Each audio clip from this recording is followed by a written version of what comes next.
Untuk X di antara negatif pi sampai pi, jumlah penyelesaian persamaan ini adalah, di sini kita punya persamaan 2 akar 3 sin X cos X ditambah cos kuadrat min sin kuadrat X min 1 sama dengan 0. Yang ditanyakan dalam soal ini adalah jumlah penyelesaian dari persamaan ini. Jadi jumlah penyelesaiannya. Penyelesaian di sini yang dimaksud adalah nilai variabel. Nilai variabel di sini adalah nilai X-nya. Berarti artinya sama saja yang ditanya adalah jumlah nilai X yang memenuhi persamaan trigonometri ini. Kita berangkat. Nah, pertama kita harus bisa merubah persamaan tersebut menjadi bentuk yang lebih sederhana supaya mudah untuk kita cari penyelesaiannya.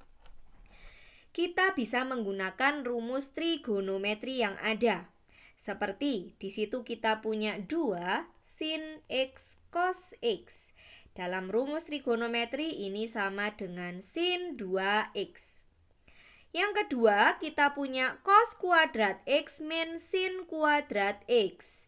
Cos kuadrat dikurangi sin kuadrat ini sama saja dengan cos 2X. Sehingga persamaan trigonometri ini, kalau kita tulis lagi ya, coba kita tulis lagi dulu. 2 akar 3 sin X cos X ditambah cos kuadrat X min sin kuadrat X min 1 sama dengan 0. Nah, yang depan kita punya 2 sin X cos X. Berarti bisa kita rubah menjadi sin 2X. Nah, akar 3-nya nggak ikut ya. Berarti kita tulis lagi akar 3 sin 2X. Ditambah dengan yang kedua kita punya cos kuadrat min sin kuadrat. Itu bisa jadi cos 2X min 1 sama dengan 0. Langkah selanjutnya, kalau kita lihat di sini ada persamaan sin ditambah cos dengan sudut yang sama. Ketika kita bertemu dengan persamaan sin ditambah cos, lalu sin tambah cosnya mempunyai sudut yang sama, maka kita bisa menyederhanakan lagi. Jika kita punya A sin fx ditambah B cos fx, maka bentuk ini dapat kita rubah menjadi K cos fx min alfa. Seperti ini. Jadi bentuknya lebih sederhana. Hanya satu trigonometri saja. Yang awalnya ada sin tambah cos jadi cos saja. Nah, di mana nilai K ini kita peroleh dari akar A kuadrat ditambah B kuadrat. A itu koefisiennya sin dan B koefisiennya cos. Lalu alfa di sini diperoleh dari tan alfa itu sama dengan A per B. Nah, ini adalah konsep yang akan kita gunakan. Namanya persamaan trigonometri. Persamaan trigonometri dalam bentuk sin tambah cos. Kita lanjutkan. Kita rubah. Berarti kita hitung dulu nilai K-nya. K sama dengan akar. Koefisien sin adalah akar 3 kuadrat ya, ditambah koefisien cos 1 kita kuadratkan. Hasilnya sama dengan akar 3 kuadrat itu 3, ditambah 1 kuadrat itu 1, berarti 3 ditambah 1, 4. Akar 4 adalah 2. Kita dapat nilai K-nya. Selanjutnya kita punya tan alfa sama dengan A per B, A-nya akar 3. Jadi kita dapat nilai alfa sama dengan 60 derajat. Kita sudah punya nilai alfa di sini, tinggal kita rubah nilainya menjadi K. K-nya adalah 2, cos fx-nya sudutnya adalah 2x, min alfanya 60 derajat sama dengan min 1-nya jangan lupa ya ini ya. Ini ada min 1 masih ya. Nih. Min 1 sama dengan 0. Jadi yang kita rubah itu cuma 2 suku di depan ini aja ya. Kita peroleh hasilnya, kita sederhanakan. Cos 2x min 60 derajat sama dengan 1 per 2. Sudah. Nilai cos, berapapun sudutnya yang nilainya setengah. Nah, berapa sudutnya yang nilainya setengah? Berarti kita bisa cari 2x min 60 derajat itu sama dengan, nah nilai cos yang setengah itu 60 derajat. Selain 60 derajat berapa? Nah, kalian ingat nilai cos ya. Bentuk cos itu positif maupun sudutnya negatif, nilai trigonometrinya sama. Karena di sini nilai x-nya bisa negatif, bisa positif. Nah, berarti nilai cos yang lain bolehlah kita punya negatif 60. Selain 60, kita juga punya nilai yang lain, sudut yang lain yang besarnya 1/2. Kita gunakan sudut relasi di sini ya. Misalkan kita relasikan dengan garis mendatar ini. Suatu sudut dimulai dari kuadran pertama 0 derajat, berangkat berlawanan jarum jam, di sini 90, 180, 270, 360 derajat. Kita tahu bahwa nilai trigonometri itu selalu berulang di sini. Nah, sudutnya selalu dalam rentangan 0 sampai 90 derajat gitu. Besar 90 derajat. Di kuadran 3 pun sebesar 90 derajat.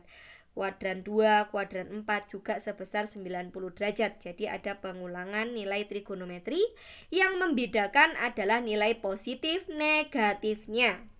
Kita tahu nilai cosnya di sini adalah 1/2 yang mana dia bernilai positif.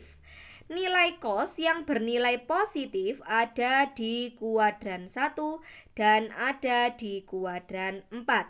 Di kuadran 1 nilainya sebesar 60 derajat. Maka di kuadran 4 ini kita buat sudut lagi 60 derajat, tapi kita hitung dari garis ini. Nah, 60 derajat dihitung dari garis relasi ini. Nah, di sini daerah kuadran 4 itu adalah daerah 360 dikurangi suatu sudut. Berarti tinggal kita lihat ini dikurangi 60. Berarti pada titik ini kita tahu sudutnya sebesar 360 dikurangi 60 adalah 300 derajat. Seperti itu.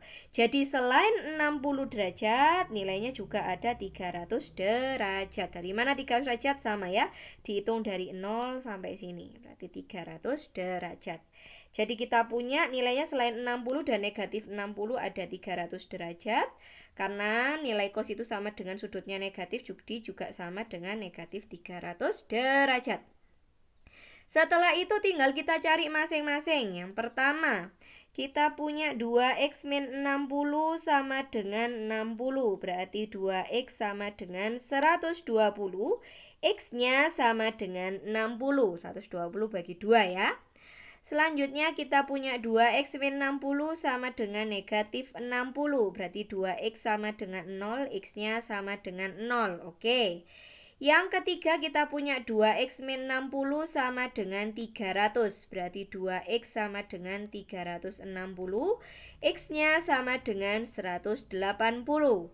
Yang keempat kita punya 2x min 60 sama dengan negatif 300. Berarti kita punya 2x sama dengan negatif 240. Berarti x sama dengan negatif 120. Oke, kita punya nilai x di sini. Nah, ingat kembali bahwa ada syarat bahwa x itu di antara negatif pi sampai pi. Jadi, kalau kita koreksi di sini 60 berada di rentang tersebut berarti benar. 0 juga ada di rentang tersebut. 180 tidak memenuhi karena 180 itu pi, dia tidak ikut ya, nggak ada sama dengannya. Dan negatif 120 ini ikut. Jadi kita sudah punya 3 nilai x. Yang ditanya adalah jumlah nilai x-nya. Berarti tinggal kita jumlahkan saja. Kita hitung di sini. Jumlah penyelesaian atau jumlah nilai x-nya adalah 60 derajat ditambah 0 ditambah negatif 120 derajat. Sama dengan negatif 120 derajat. Karena yang diminta dalam bentuk pi, berarti kita rubah. Dibagi 180 derajat dikali pi. Kita sederhanakan, coret nolnya, 12 sama 8 dibagi 6. Dibagi 6 berarti kita punya, berarti berapa ini? Sorry, bukan negatif 120 ya, salah ngitung. Berapa? 60 dikurangi negatif 120 itu negatif 60 per 180 pi. Oke, ini bisa langsung kita coret ya, sederhanakan. 6 sama 8 sama-sama dibagi 6, berarti kita peroleh hasil akhirnya adalah negatif 1/3 pi. Jawabannya adalah yang B, negatif 1/3 pi.